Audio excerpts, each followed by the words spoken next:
We're going to spend a couple of minutes with Don Barker, who is no stranger to junior football. You're the commissioner of the BCFCs for a number of years. You're part of the CFL. Give us a little bit of a resume, a rundown, if you will. Years we're talking about with your different organizations.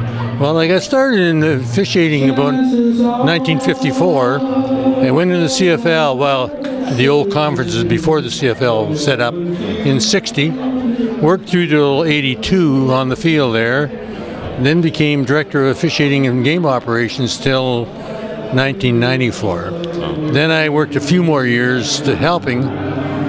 Finally got into junior football and stayed with that until just 2 years ago. Okay. This isn't your theme song they're playing. It's familiar music to me, though. Yeah. Believe me, that's from my era. Yeah. So why you're in the CFL ranks? You retire from the CFL ranks, then you get involved in junior. Why did you want to make the transition to junior? Well, you know, I think that no matter who you are and what you do, you should always contribute to something that you think is worthwhile. And I really believe junior football has a strong place in Canada. It's a good spot for young men between 18 and 22. The caliber lately is obviously picking up remarkably, as is the CIS football. But I think football is just a wonderful sport.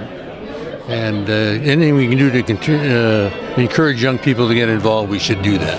How has it changed in the number of years that you've been involved? How's it? And again, this is my theme song. How has it changed skill-wise, just positional-wise? How does it change in your mind? Well, skill-wise, and the general concept of the game, when I got in initially, it was mostly a running game. Okay. They passed, but the majority of the plays were running plays.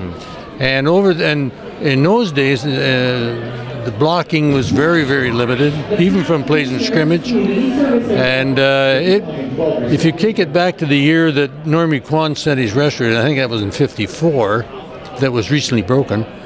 Edmonton at the same time had Johnny Bright, who made more yards than Normie Kwan. So that's how much they ran. And it was a blood and thunder game. It really was. It was $2 in a cloud of dust, kind of thing. But football, I find the football family very adaptive, and they change their style. They're very conscious of safety. They change their rules to eliminate any kind of rough play, and it's been noted, particularly now in the concussion era, that they really went strongly to prevent concussions, head blows, things of that nature. And I think football is proven to be a very progressive game. Do you like where it's gone? Do you like how it's grown and changed from the 50s to now 2012? Well, I do, because I think the games before were very low scoring. Yeah. They didn't have many rules, so they didn't have a lot of penalties, which was good for officiating. But I like the game now with lots of offense. The defenses have pretty well got under control, so they're playing it more straight away, in my opinion. Yeah. And people go to see offense. They want to see points scored. They want to see long plays. They want to see passing, and I think we've done a good job of that. Do you miss it? Do you miss being on the field throwing the flag?